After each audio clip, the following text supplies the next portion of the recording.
This recording, India 5, is copyright the International Dialects of English Archive.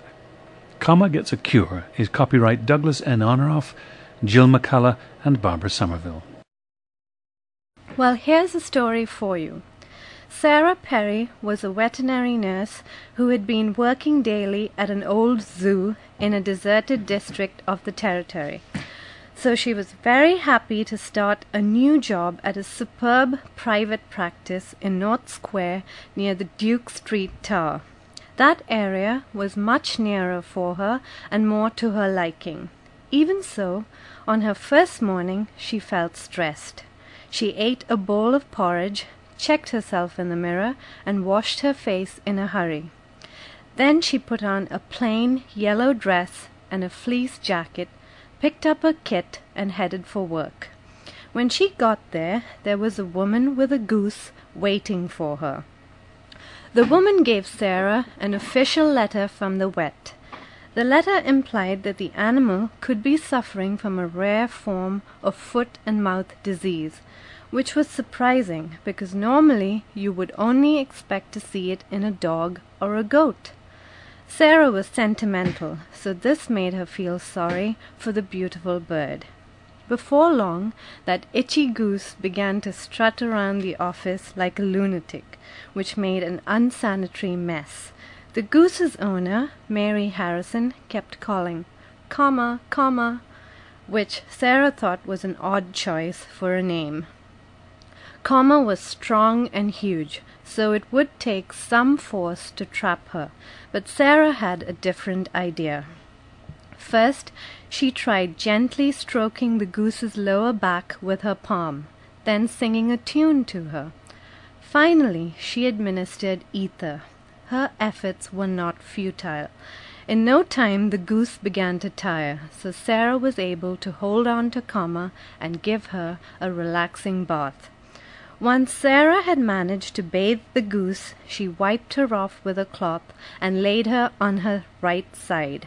Then Sarah confirmed the vet's diagnosis. Almost immediately she remembered an effective treatment that required her to measure out a lot of medicine. Sarah warned that this course of treatment might be expensive, either 5 or 6 times the cost of penicillin. I can't imagine paying so much, but Mrs. Harrison, a millionaire lawyer, thought it was a fair price for a cure.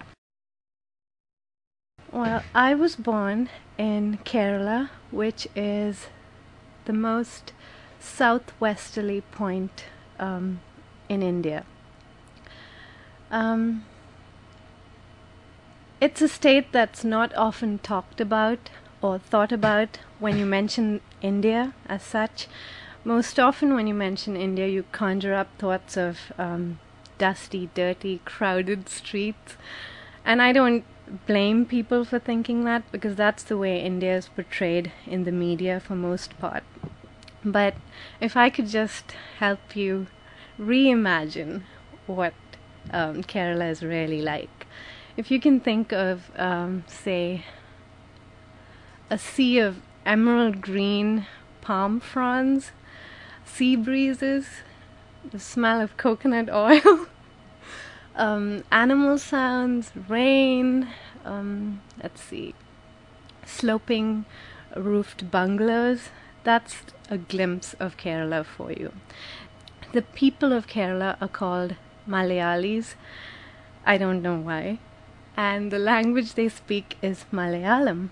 Being from Kerala, I understand my native tongue, Malayalam, but I don't know how to read and write it. The national language of India, which every Indian is required to learn at school, is Hindi, and I can read and write and speak it to some extent. Most all Indians who receive a normal education would learn English as a second language, if not the first language, at school. So most Indians can understand English, though they might speak it differently and their accents would parallel their native tongue, which is the case with all people who speak English as a second language. Okay, let me first start with a greeting in Hindi, and usually bring your hands together and say Namaste.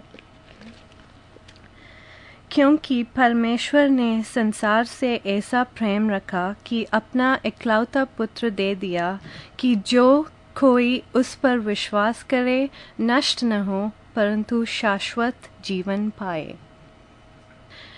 It translates as for whosoever believes in the name of Jesus shall be saved.